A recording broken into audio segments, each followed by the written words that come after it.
초원의 바람만이 전부였던 한 나라.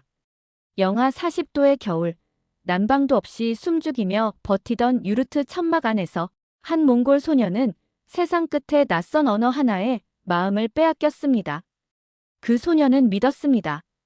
언어는 세계를 여는 열쇠라고. 그리고 그 믿음은 현실이 되었습니다. 그녀는 그 언어 하나로 가족의 운명을 바꿨고 국경을 넘었으며 마침내 국적까지 바꾸는 선택에 이르게 됩니다. 이제 그 가족이 말합니다. 우리가 살아야 할 나라는 바로 대한민국입니다. 전쟁과 가난, 외압과 독재를 이겨낸 땅. 지금도 지하철은 3분마다 정확히 달려오고 편의점은 새벽에도 따뜻한 밥을 내어주며 의사는 앱으로 예약한 이름을 정확히 부릅니다. 그 누구도 몰랐던 이 작은 나라가 이제는 수많은 가족에게 살고 싶은 나라 1위가 되었습니다. 오늘 보여드릴 이야기는 한 가족의 이민 스토리를 넘어 대한민국이 왜 세계에서 가장 부러운 나라가 되었는지를 증명해줄 아주 특별한 실화입니다. 그 전에 단 한 번의 클릭, 좋아요 버튼을 꾹 눌러주시면 이 감동을 더 많은 분께 전하는 데 큰 힘이 됩니다. 그럼 지금부터 시작하겠습니다. 저는 몽골 홉두의 작은 유르트 마을에서 태어났습니다. 제 이름은 소yon 나란바타르예요. 어릴 적 기억은 대부분 추위와의 싸움이었습니다. 우리 가족 5명은 2평짜리 원형 천막 안에서 함께 잤어요. 겨울 아침이면 동파된 물통에 성에를 깨며 얼굴을 씻었죠. 그게 우리의 일상이었습니다. 드라마를 본다는 건 사치에 가까웠어요. 전기가 들어오지 않는 날이 대부분이니까요. 가끔 가축용 배터리에 작은 TV를 연결해 몽골 뉴스를 보는 게 우리 가족의 유일한 오락이었습니다. 친구 집에 놀러 갔다가 USB에 담긴 한국 드라마 파일을 몰래 봤던 그날을 잊을 수 없어요. 이게 뭐야? 이렇게 예쁜 나라가 있다고. 처음 본 서울의 밤 풍경에 가슴이 두근거렸습니다. 유르트에서 보는 밤하늘의 별은 아름답지만 그들이 사는 도시의 불빛은 마치 땅에 내려온 별 같았어요. 그날부터 저는 한국말을 따라하기 시작했습니다. TV 속 인물들이 말하는 것을 그대로 흉내내며 귀로 익혔죠. 우리 마을에서 저는 그저 평범한 몽골 소녀였습니다. 학교에서 돌아오면 가축을 돌보고 어머니를 도와 요리하고 가끔 이웃 유르트에 가서 이야기를 나누는 것이 전부였어요. 하지만 한국어를 배우기 시작하면서 제 안에 새로운 꿈이 자라기 시작했습니다. 여기선 내가 없어도 괜찮은 사람이지만 한국에선 꼭 필요한 사람이 될 수 있을 것 같았어요. 저는 밤마다 작은 노트에 한국어 단어를 적어가며 꿈을 키웠습니다. 유르트 마을에서 한국어를 배운다는 건 거의 불가능한 일이었어요. 인터넷은 간헐적으로 연결되었고 한국어 책은 구할 수조차 없었죠. 그래도 저는 포기하지 않았습니다. 한국 드라마에서 들은 단어들을 하나하나 받아 적고 그 의미를 추측해가며 문장을 만들어 보았어요. 몽골의 대자연은 아름답지만 그곳에서의 삶은 너무나 힘들었습니다. 봄이면 모래바람이 불어 유르트를 뒤흔들었고 여름에는 갑작스러운 홍수로 가축들이 떠내려갔죠. 가을의 짧은 풍요 뒤에는 언제나 가혹한 겨울이 기다리고 있었어요. 그런 환경에서 저는 다른 세상을 꿈꾸게 되었습니다. 한국은 제게 그냥 나라가 아니라 가능성의 땅이었어요. 얘가 미쳤나? 뭐 하는 짓이야? 어머니는 제가 한국어 발음을 따라하는 것을 보고 화를 내셨습니다. 처음에는 그저 귀여운 장난으로 여기셨지만 제가 진지하게 한국어 공부를 계속하자 걱정이 커지셨죠. 저녁 식사 시간에 한국 드라마에서 본 인사말을 흉내내자 아버지는 숟가락을 내려놓으셨어요. 우리 가족은 초원에서만 살아남을 수 있다. 이 유르트를 내게 물려줄 거야. 그 말씀에 가슴이 무거워졌습니다. 하지만 저는 조용히 대답했어요. 만약 이 천막 안에서 죽는 게 제 운명이라면 저는 그 운명을 바꾸고 싶어요. 아버지의 얼굴이 굳어졌습니다. 그 후로 집에서는 한국에 대한 이야기를 하지 않게 됐죠. 학교 친구들도 저를 이상하게 바라봤어요. 왜 하필 한국어야? 영어도 아니고 하며 놀림의 대상이 되었습니다. 그래도 포기하지 않았어요. 매일 밤 작은 손전등 아래서 단어장을 펼쳤습니다. 하루에 10개씩 새로운 단어를 외웠죠. 발음이 틀려도 문법을 몰라도 계속했어요. 그 작은 노트는 제게 탈출구였습니다. 안녕하세요. 저는 몽골에서 왔습니다. 한국에 가고 싶습니다. 이 한 문장을 완벽하게 말할 수 있게 되기까지 3개월이 걸렸어요. 발음이 어려웠습니다. 특히 하세요의 히읗 발음은 몽골어에 없어서 연습하는데 많은 시간이 필요했죠. 우리 오빠는 저를 이해해주는 유일한 가족이었습니다.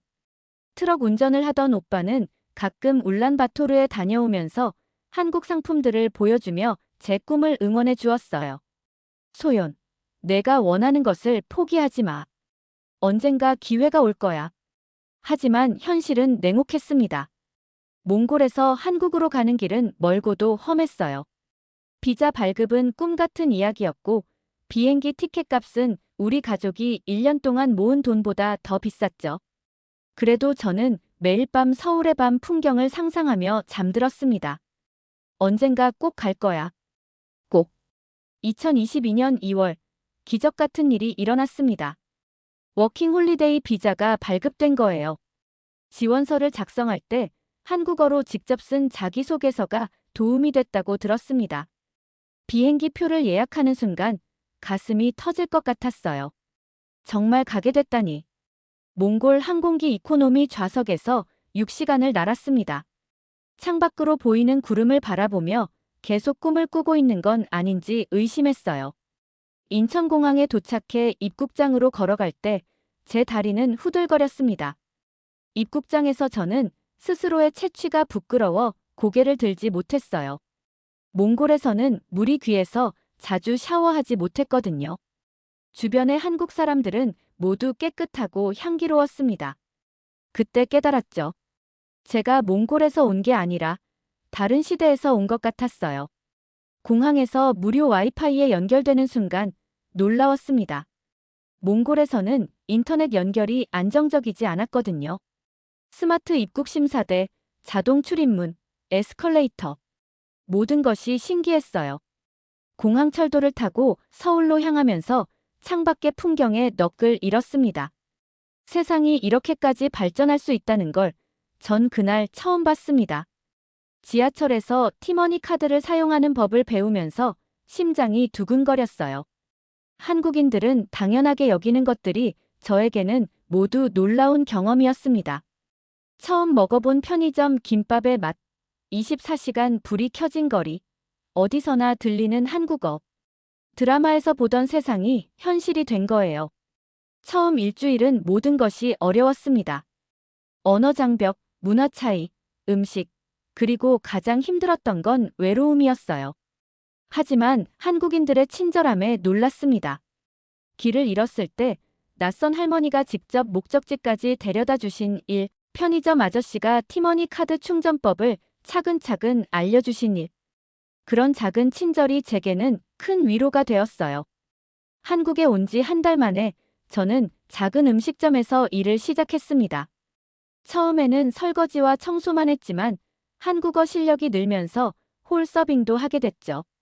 손님들은 제 서툰 한국어에도 웃으며 칭찬해 주셨어요. 발음이 정말 좋네요. 얼마나 공부했어요? 그렇게 한국에서 이더 첫 발걸음을 내딛었습니다. 한국에서 1년을 보내며 저는 많은 변화를 겪었습니다. 음식점 일을 그만두고 몽골어 마이너스 한국어 번역 아르바이트를 시작했어요. 번역 일을 통해 게임 회사와 인연이 닿았고 그곳에서 인턴으로 일하게 되었죠. 처음으로 제 이름이 적힌 명함을 받았을 때의 기쁨은 말로 표현할 수 없었습니다. 이제 부모님을 모셔와야겠다. 첫 월급으로 부모님의 비행기 표를 예약했어요. 카카오톡 영상통화로 표를 보여드렸을 때 어머니는 믿지 못하셨습니다. 진짜 우리가 한국에 가? 인천공항에서 부모님을 기다리던 순간 가슴이 터질 것 같았어요. 입국장에서 나오시는 부모님의 모습을 보자 눈물이 왈칵 쏟아졌습니다. 어머니는 저를 꼭 안아주셨고 아버지는 어색하게 머리를 쓰다듬어 주셨어요. 우리 딸이 이런 곳에서 살고 있구나. 인천공항에서 스마트폰이 자동으로 와이파이에 연결되는 것을 보고 부모님은 놀라셨습니다. 아버지가 작은 목소리로 말씀하셨어요. 우리 딸이 사는 곳은 미래구나. 공항철도를 타고 서울로 향하는 동안 부모님은 창밖 풍경에 넋을 잃으셨습니다. 몽골의 끝없는 초원과 달리 빽빽하게 들어선 빌딩들과 정돈된 도로가 신기하셨나 봐요. 서울 지하철에서 가장 인상적인 순간이 있었습니다. 제가 스마트폰 앱으로 열차 위치를 실시간으로 보여드렸을 때 아버지의 표정이 변했어요. 우리 몽골 열차는 실시간 지연되기도 하는데 편의점에 들어갔을 때 어머니는 물건의 다양함에 놀라셨습니다. 제가 음료수 바코드를 찍고 카드로 결제하는 모습을 보시곤 어머니가 말씀하셨어요. 이 나라는 손이 아니라 머리로 사는구나. 한국의 의료 시스템도 부모님을 감동시켰습니다. 어머니가 갑자기 현기증을 호소하셔서 근처 병원에 갔는데 접수부터 진료, 약 처방까지 이 시간도 걸리지 않았어요. 몽골에서는 병원에 가면 하루가 걸리기도 했거든요. 저녁에는 한강공원으로 부모님을 모시고 갔습니다. 야경이 아름다운 한강변에서 어머니가 무심코 한마디를 내뱉으셨어요. 이런 나라에서 늙어가고 싶다. 그 말에 저는 가슴이 찡해졌습니다. 부모님의 눈에 비친 한국은 저보다 더 아름다운 나라였나 봐요. 두 분의 표정에서 동경과 부러움을 읽을 수 있었습니다. 부모님은 2주간의 한국 여행을 마치고 몽골로 돌아가셨지만 그 짧은 시간이 우리 가족의 운명을 바꿔놓았어요. 공항에서 헤어질 때 아버지가 제 손을 꼭 잡으며 말씀하셨습니다. 소연, 내가 자랑스럽다. 우리도 여기서 살 수 있을까? 그 질문이 우리 가족의 새로운 꿈이 되었습니다. 부모님이 몽골로 돌아가신 후 매일 저녁 영상 통화를 했습니다. 어머니는 한국 드라마를 보기 시작하셨고 아버지는 한국 뉴스를 찾아보셨어요. 그리고 오빠의 변화가 가장 컸습니다. 어느 날 오빠와 영상 통화를 하게 되었어요. 몽골에서 대형 트럭을 운전하던 오빠는 항상 자기 일에 자부심이 있었습니다. 그런데 제가 한국의 물류 창고를 방문했다가 찍은 영상을 보여드렸더니 충격을 받은 표정이었어요. 이건 사람이 아니라 기계가 나라를 움직이는 수준이잖아. 자동화된 컨베이어 벨트, QR코드로 상품을 인식하는 시스템, 로봇이 물건을 분류하는 모습. 오빠의 눈에는 신세계였나 봐요. 그날 이후로 오빠는 달라졌습니다. 매일 저녁 퇴근 후 오빠는 입고, 출고, 배송, 택배 같은 한국어, 물류 용어를 암기하기 시작했어요. 처음에는 장난처럼 시작했지만 점점 진지해졌죠. 저에게 물었습니다. 소연, 한국에서 트럭 운전사로 일할 수 있을까? 내 경력이 인정받을 수 있을까? 저는 기쁘면서도 걱정됐어요. 오빠가 한국에 오면 좋겠지만 현실적인 어려움도 많았거든요. 그래도 최선을 다해 정보를 찾아보았습니다. 오빠, 한국에서 일하려면 한국어가 필수야. 매일 공부해야 해. 그렇게 저는 몽골에 있는 가족들을 위한 한국어 선생님이 되었습니다. 유르트 안에 노트북을 설치하고 줌지오OM 화상 수업을 열었어요. 인터넷 연결이 불안정해서 자주 끊겼지만 포기하지 않았습니다. 아버지, 안녕하세요는 인사해요. 아침에 만나면 안녕하세요. 저녁에 헤어질 때는 안녕히 계세요라고 해요. 어머니, 감사합니다는 고마워요보다 더 정중한 표현이에요. 오빠, 물류는 로지스틱스예요. 한국에서는 이 단어를 자주 써요. 가족 모두가 한국어 공부에 열중했습니다. 처음에는 재미로 시작했지만 점점 진지한 목표가 생겼어요. 몽골의 혹독한 겨울이 다가오면서 아버지의 관절염이 심해지셨고 어머니의 혈압도 걱정됐습니다. 오빠는 트럭 회사의 파산으로 일자리를 잃었고요. 우리 모두 한국으로 가자. 가족회의에서 내린 결론이었습니다. 이제 저희에겐 분명한 목표가 생겼어요. 몽골을 떠나 한국에서 새 삶을 시작하는 것. 그것은 단순한 꿈이 아니라 생존을 위한 결단이었습니다. 이민을 결심하고 나서 첫 번째 관문은 비자였습니다. 오빠의 취업비자 신청이 가장 급했어요. 물류회사에 지원서를 넣고 면접까지 봤지만 결과는 실망스러웠습니다. 경력 증명서에 공식 직인이 없으면 인정 안 된다고. 오빠는 멘붕에 빠졌어요. 몽골에서는 그런 공식 문서를 발급받는 것이 쉽지 않았거든요. 더구나 이전에 일하던 회사는 이미 문을 닫은 상태였죠. 동시에 어머니의 건강 상태가 악화되었습니다. 영상통화 중에 갑자기 쓰러지셨어요. 아버지가 병원에 모시고 갔더니 진단명은 심장성 고혈압이었습니다. 몽골에선 수술까지 6개월 기다려야 한대. 아버지의 말씀에 가슴이 무너졌어요. 한국에서는 당일 검사, 당일 진단, 당일 치료가 가능한데 몽골에서는 6개월을 기다려야 한다니요. 어머니의 상태는 그렇게 오래 기다릴 수 없었습니다. 저는 퇴근 후 집에 돌아와 밤늦게까지 온라인으로 자료를 찾았어요. 이민 전문 변호사, 의료 관광 비자, 기능직 비자, 스폰서 요건. 모든 정보를 수집했습니다. 한국 시스템의 정확성과 철저함을 이해하면서 어떻게 해야 합법적으로 가족을 데려올 수 있을지 연구했어요. 주말마다 번역 아르바이트를 시작했습니다. 주중에는 게임 회사에서 일하고 주말에는 번역을 했죠. 체력적으로 힘들었지만 가족을 위해서라면 견딜 수 있었어요. 그러던 어느 날 과로로 회사에서 쓰러졌습니다. 병원에서 깨어났을 때 회사 대표님이 병실을 찾아오셨어요. 왜 이렇게 무리하는 거예요? 저는 모든 상황을 솔직하게 말씀드렸습니다. 가족의 이민 계획, 어머니의 건강 문제, 오빠의 취업 문제까지. 대표님은 잠시 생각하시더니 말씀하셨어요. 한국에서 가족을 책임지려는 외국인을 처음 봤습니다. 우리가 도와줄게요. 그 말씀에 눈물이 왈칵 쏟아졌습니다. 대표님은 회사 변호사를 통해 오빠의 취업 비자를 스폰서하겠다고 제안하셨어요. 또한 어머니의 의료 관광 비자도 준비해 주시겠다고 했습니다. 소연 씨가 우리 회사에 얼마나 중요한 사람인지 알아요. 당신의 가족도 우리에게 소중합니다. 그 순간 모든 고통과 노력이 보상받는 것 같았어요. 처음으로 제가 한국 사회의 일원이 된 것 같은 느낌이 들었습니다. 저는 퇴원 후 더 열심히 일했고 회사는 저의 노력을 인정해 정규직으로 전환해 주었어요. 가족들에게 이 소식을 전했을 때 모두가 기뻐했습니다. 특히 오빠는 한국어 공부에 더 열중했어요. 아버지도 처음으로 한국행에 긍정적인 태도를 보이셨습니다. 아직 늙지 않았어. 나도 한국에서 새로운 삶을 시작할 수 있을 거야. 희망이 보이기 시작했습니다.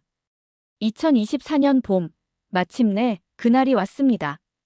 가족 모두가 한국 입국에 성공한 거예요. 오빠는 제 회사의 물류 파트너 기업에 취업했고 부모님은 의료 관광 비자로 입국하셨습니다. 처음에는 제가 살던 작은 원룸에 모두 함께 지냈어요. 비좁았지만 행복했습니다. 이 방이 우리 유르트보다 작지만 훨씬 따뜻하네. 아버지의 말씀에 모두가 웃었어요. 정말 그랬습니다. 한국의 작은 방 하나가 몽골의 추위를 이겨내던 그 모든 고통보다 편안했으니까요. 서서히 각자의 삶이 자리 잡기 시작했습니다. 아버지는 동네 노인정에서 바둑 친구들을 사귀셨어요. 처음에는 말이 통하지 않아 어려웠지만 바둑이라는 공통 언어로 소통하셨죠. 주말이면 그 친구들과 함께 북한산에 등산도 가셨어요. 한국 노인들은 정말 건강해. 80살 넘은 사람들이 산을 오르는 걸 봤어. 어머니는 주민센터의 한국어 교실에 다니기 시작하셨습니다. 또한 정기적인 건강검진을 받으며 혈압도 안정을 찾았어요. 한국 음식 만들기에 도전하셔서 김치도 직접 담그시고 된장찌개도 끓이셨습니다. 몽골에서는 상상도 못했던 일이야. 여기선 음식 재료가 너무 풍부해. 오빠의 변화가 가장 컸습니다. 물류회사에 입사한 후 바로 대형 트럭 자격증 공부를 시작했어요. 몽골에서의 경력을 인정받아 빠르게 적응했고 6개월 만에 정규직으로 전환되었습니다. 오빠는 종종 이렇게 말하곤 했어요. 몽골에선 내가 길을 찾아다녔는데 한국에선 내비게이션이 모든 걸 알려줘. 심지어 교통체증까지. 저는 게임 회사에서 CIS 독립국가연합 지역 마케팅 총괄로 승진했습니다.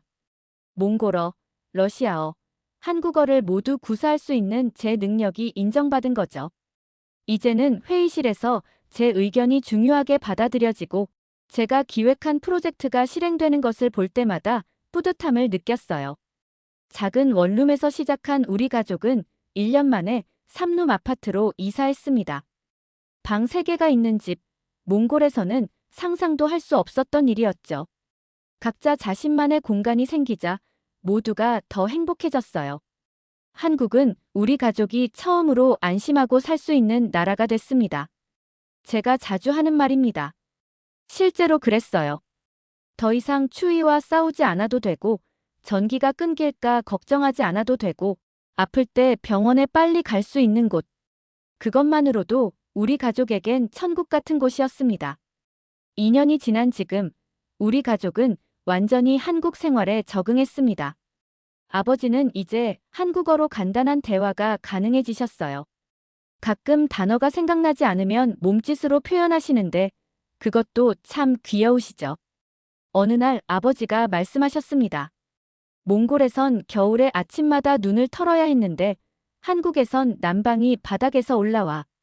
이게 얼마나 대단한 일인지 몰라. 바닥 난방. 그것은 제게도 놀라운 발견이었어요.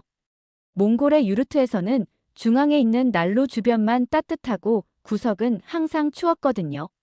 한국에서는 방 전체가 골고루 따뜻해서 처음 경험했을 때 정말 감동이었습니다.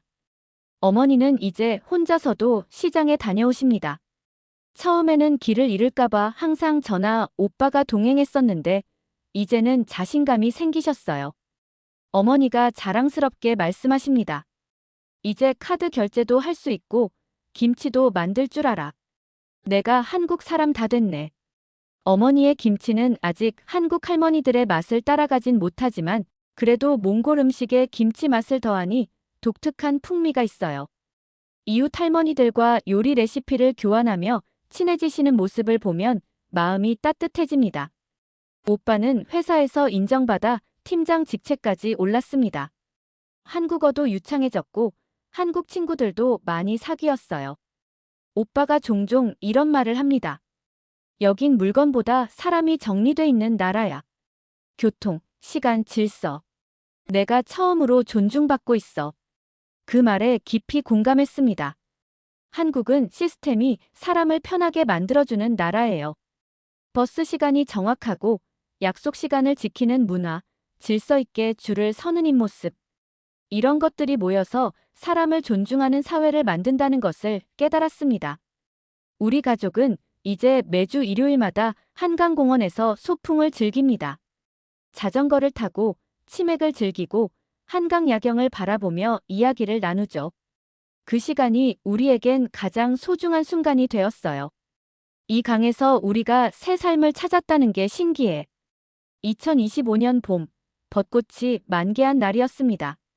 우리 가족은 여의도에서 벚꽃 축제를 즐기고 있었어요. 분홍빛 꽃비가 내리는 아래서 아버지가 갑자기 말씀하셨습니다. 우리 시민권 신청해보자. 모두가 놀랐지만 동시에 기뻤습니다. 아버지는 계속 말씀하셨어요. 이 나라가 우리에게 준 건 편안함이 아니라 존엄성이야. 내가 80년을 살면서 처음으로 인간으로 존중받는 기분이 들어. 그 말씀에 가슴이 먹먹해졌습니다. 아버지는 평생 가축을 돌보고 유르트를 지키며 살아오셨어요. 자연과 싸우고 혹독한 환경에서 가족을 지키기 위해 노력하셨죠. 그런 아버지가 한국에서 존엄성을 느끼셨다니. 그것이 제게는 가장 큰 보상이었습니다. 몽골 초원의 유르트에서 한국어 발음을 따라하며 시작된 저의 여정은 이제 가족 모두의 새로운 국적으로 이어지려 합니다. 처음에는 그저 드라마 속 세상이 부러워 시작한 일이 이렇게 큰 변화를 가져올 줄은 몰랐어요. 처음엔 한국어를 따라했을 뿐이었죠. 하지만 그 말이 우리 가족의 인생을 이끌었습니다. 고향인 몽골도 여전히 그립고 소중합니다. 때로는 끝없이 펼쳐진 초원과 밤하늘의 별들이 그리울 때도 있어요. 하지만 이제 우리에겐 새로운 고향이 생겼습니다. 한국, 이 나라는 우리 가족에게 두 번째 기회를 주었습니다. 오늘도 한강변에서 자전거를 타며 바람을 느끼고 편의점에서 아이스크림을 사 먹고 지하철을 타고 서울 곳곳을 누비는 일상이 행복합니다. 가끔은 내가 정말 이런 삶을 살고 있나? 하고 스스로에게 물을 때도 있어요. 그럴 때마다 감사함을 느낍니다. 초원에서 시작된 이야기, 지금은 한강에서 웃고 있습니다. 저는 오늘도 감사한 마음으로 출근길에 오릅니다. 저를 몽골에서 한국으로 이끈 언어, 그 언어는 단순한 도구가 아니었어요. 언어는 도구가 아니라 인생의 문을 여는 열쇠였고, 한국은 그 문을 열어준 나라였습니다. 이제 우리 가족은 한국에서의 새로운 이야기를 써나가고 있습니다. 그리고 그 이야기는 앞으로도 계속될 거예요. 이 영상이 마음에 드셨다면 좋아요와 구독 부탁드립니다. 여러분의 응원이 더 많은 이야기를 나눌 수 있는 힘이 됩니다. 다음에 더 감동적인 이야기로 찾아뵙겠습니다. 감사합니다.